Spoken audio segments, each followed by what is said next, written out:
This week's lecture focuses on effective pedagogy in the English classroom, as well as looking at your assessment too, where you will be developing learning experiences.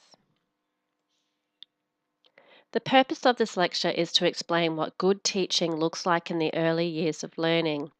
It also explores how to develop an effective learning experience and shares ideas for quality resources that you can use for your assessment. Places like Scootle, The Learning Place, and this website listed here can give you some excellent ideas that you can use. This week, your readings are chapters 4 and 18 from the Hill textbook. These chapters focus on appropriate methods for the teaching of literacy in the early years of schooling. This is often based on a scaffolded approach. In addition, play and arts-based learning is essential for young children. Using children's literature in the classroom is vital for literacy development. In the beginning, teachers usually provide full support to students by reading books aloud to the classes. This encourages a love for reading and makes children feel safe in the classroom environment, particularly if they've had this type of experience at home, or alternatively, if they haven't, as it's very important for their literacy development. Similarly, in the teaching of writing, good teachers model the types and styles of writing required. They share examples of both good and bad writing and discuss why these samples are this way. The next sequential stage is often sharing both the reading and writing process. I've had a number of wonderful times with my classes where we wrote stories collaboratively. It also encourages children to work together and have a sense of teamwork. Shared reading is also good as it allows children to take turns, teaching them responsibility, patience, and support. Guided reading and writing is important as it provides the opportunity for students to work in ability groups or groups structured thoughtfully by the teacher that provide supportive and inclusive environments for those students who may have special learning needs. Of course, this all leads to students reading and writing independently.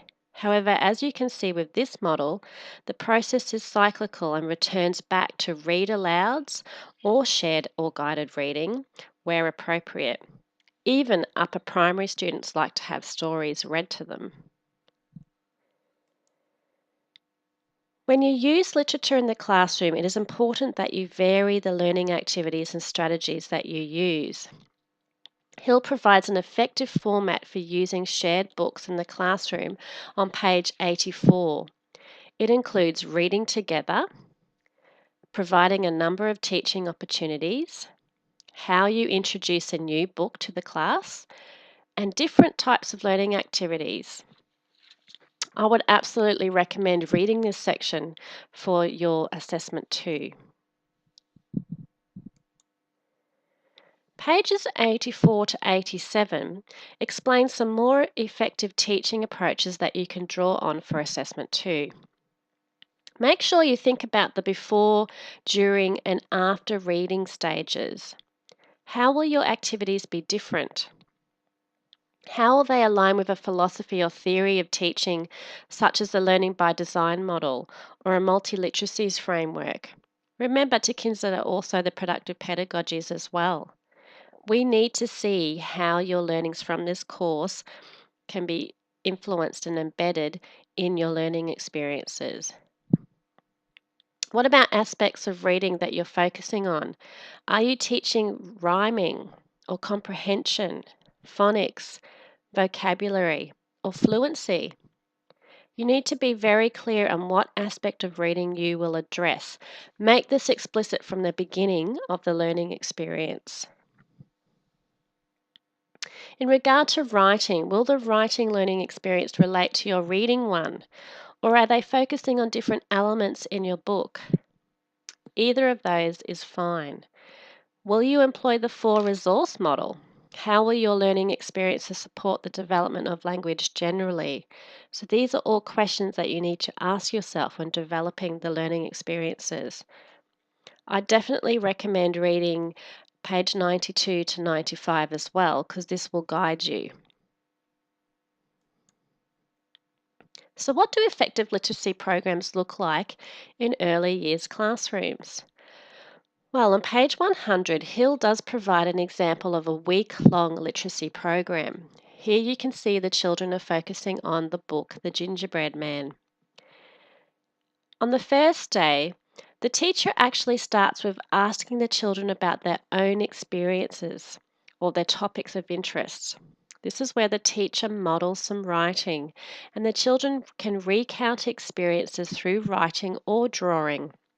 So, if you're focusing on a prep class, drawing is an absolutely okay task for writing, and you may get the children then to write a little short sentence with it. Because remember, in the Australian curriculum English, there's a lot of focus on multimodal texts.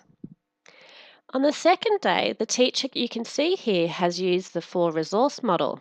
They use text user activities. They also have varied learning centre activities, so like our literacy rotations that we did earlier in the course.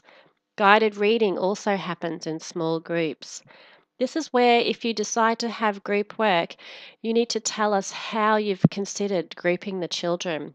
You don't need to put too much information, but just enough so we can see that you've actually thought about that. The next day, it's looking at writing direct speech. Of course, in the Gingerbread Man, there's a lot of characters talking, so this is a great opportunity to talk about direct speech. They also use readers' theatre, where the children act out the story. On Thursday, there's a close activity, some more guided reading.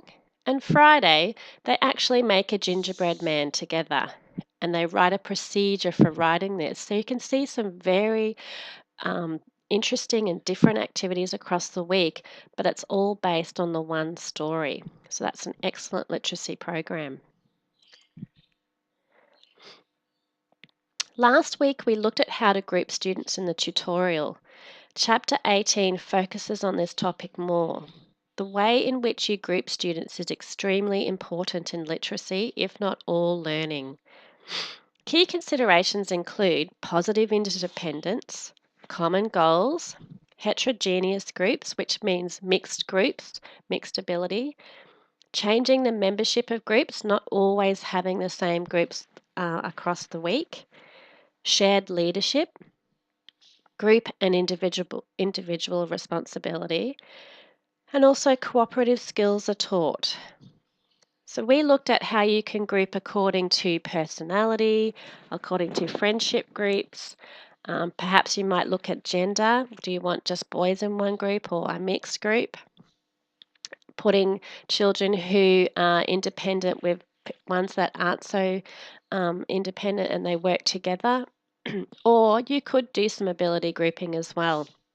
But the evidence shows that having children in ability groups all the time actually isn't good for learning generally. Remember, if we don't want to see a lot about how you group in the learning experiences, just as long as you've actually considered it, and we would like to see some group work happening.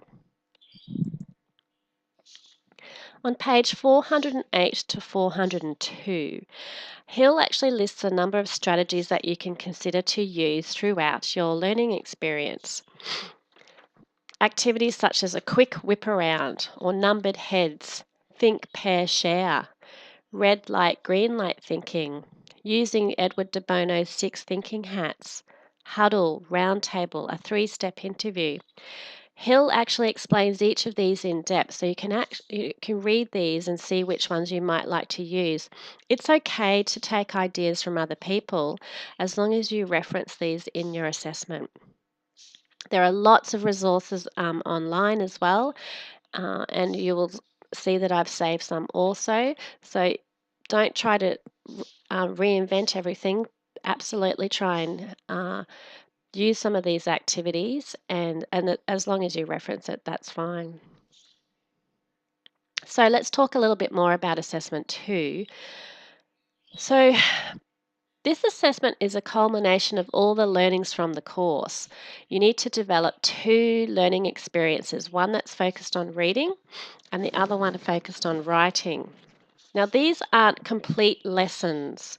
We're not expecting you to do lesson plans. So these learning experiences might only be 20 minutes or up to 30 minutes. So we will be looking for how you've applied the lectures, the textbook reading, and the other readings and other learning materials throughout these experiences. So, it would be really great to see that you're using the four resource model. You don't have to necessarily focus in on the theory that you use for assessment one, although that might be quite a good idea because you actually know a lot more about it now. And we also need to see some explicit instruction. You, as the teacher, how are you teaching the children new skills and how are you embedding a differentiated approach? This means looking at addressing each of the children's needs. So, when developing your learning experiences, your learning needs to be clear and sequential.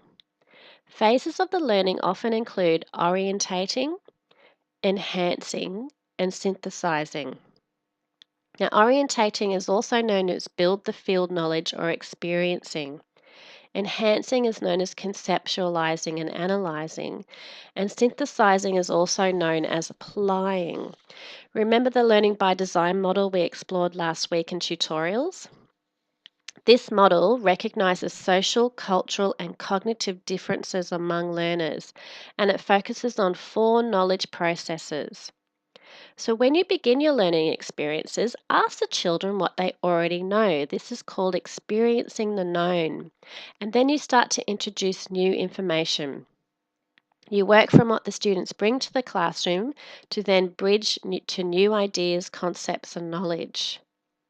The next phase would be trying to get a little bit deeper with this knowledge, conceptualizing by naming and theorizing. This is where you introduce new vocabulary. So you assist understanding by naming and grouping and linking. And this builds deeper understandings of the how and why of things. Analyzing functionally and critically considers information for its value through to its intent, impact, and influence.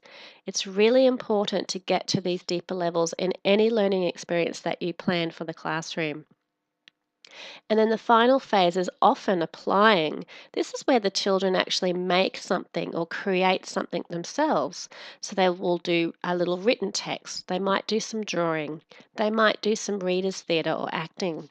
So they use the knowledge that you've given them at the beginning of the lesson to apply that and show their understanding. I've uploaded a folder of resources that you can draw on when developing your learning experiences. As I said, it's totally fine to use teaching ideas that are available on the web, and these websites are excellent resources and reputable as well. Just make sure you reference it, and all you need to do is put that in a bibliography at the end. So we will see in the originality through your Turnitin whether or not you've actually referenced other work. So make sure you do that. But of course, don't just take one whole learning experience and submit that. We want to see that you've actually really thought about it, used different ideas from different places, and developed your own exciting experience around reading and writing based on one children's book.